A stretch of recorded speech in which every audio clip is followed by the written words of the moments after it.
Welcome back to A Minute with Chelsea. It is 4 a.m. in Marrakech and I have to wake up and somehow get out of this riad and walk through the Medina in the middle of the night to meet my taxi to take me to the airport. I have had 3 hours of sleep and thank God my roommate Erica has offered to walk with me to my taxi because this shit is not something I want to do on my own. It's only a 3-minute walk, but this is what it looks like at 4 a.m. in the Medina in Marrakech. And even with this empty ass fucking road, I still got called out to 3 different times. So thank you, Erica, for walking with me. And the reason she did that, because I know she has to walk back by herself and it is only a 3-minute walk. But the reason she walked with me is because luggage makes everything slower. And she said, I will take you to the taxi and then I will sprint back to the fucking riad by myself. And the hotel manager is waiting for her at the door to make sure she makes it back. So thank you so much for that. You saved my life and made me feel so much less terrified. Luckily, my taxi driver was waiting for me when I got there and he recognized me by my picture and he yelled out my name, so I felt very safe. He was a very nice man. He drove me safely to the airport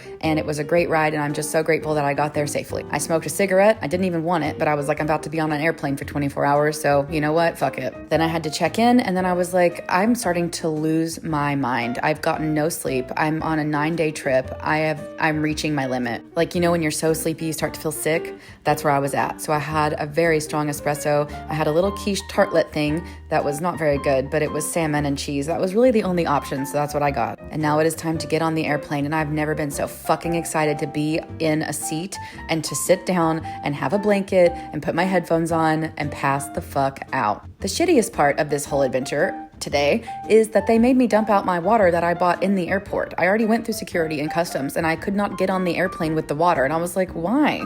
And then it took them like 2 hours to bring us water. And I was like, hey, I am someone who has a drink in my hand at all times, like multiple fucking drinks. So I ordered apple juice and water because I didn't know when I was going to get more. And then they brought me a hot tea and a little fluffy dessert, which was actually delicious. It was so good. It was like a tiny little cake. I also had my dinner / breakfast, whatever you want to call it, you know. And I watched Ocean's 11. I watched Beauty and the Beast. I did sleep a little bit. I did not sleep as much as I had hoped to. And I have my little headset clipped in like that because it was shorting out. So I usually bring a little Bluetooth adapter so I can use my actual headphones with it, but I forgot it, so we're using the cord. Here is the teeny tiny airplane bathroom.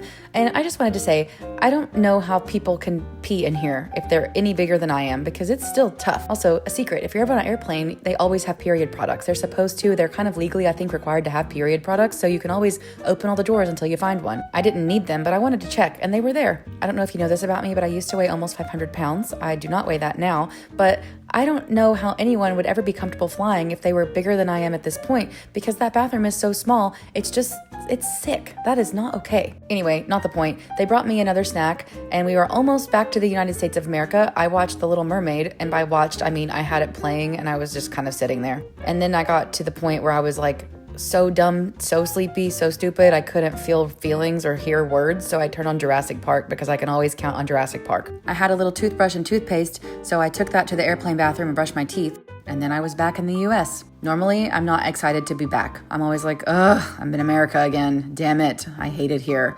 But I will admit, after this trip and how stressed out I was, I wanted to play that eagle screeching America, America sound because I was so excited to be back here, the land of iced coffee and filtered water, and the land where men don't fucking talk to me at all, and where my little kitten is at home waiting for me, and I love her so much, and I could not explain how happy I was to see her. I also cannot explain how excited I was to have ice cold water in my bed and lay with my cat after taking a shower and be in my own house. I DoorDashed some sushi, and let me tell you right now, I'm so fucking tired that I fell asleep with that sushi in my lap. Did I eat any of this? Maybe 4 bites. I'm so fucking mad at myself. I ordered it, I opened it, I was excited about it, and I fell asleep. This is the next day. I just wanted to show you my leather jacket. I'm trying it on for you. It's still so wrinkled. It doesn't look great, but I promise it will go back to normal. It is custom fitted to my body, and I love it, and it is going to be in my closet for the rest of my life. Here are my Morocco souvenirs. That's a tiny thong from the hammam. These are some of the souvenirs I got and some of the things that other people brought on the trip for each of us to take home, like this Texas coffee. Normal vlogs come back tomorrow.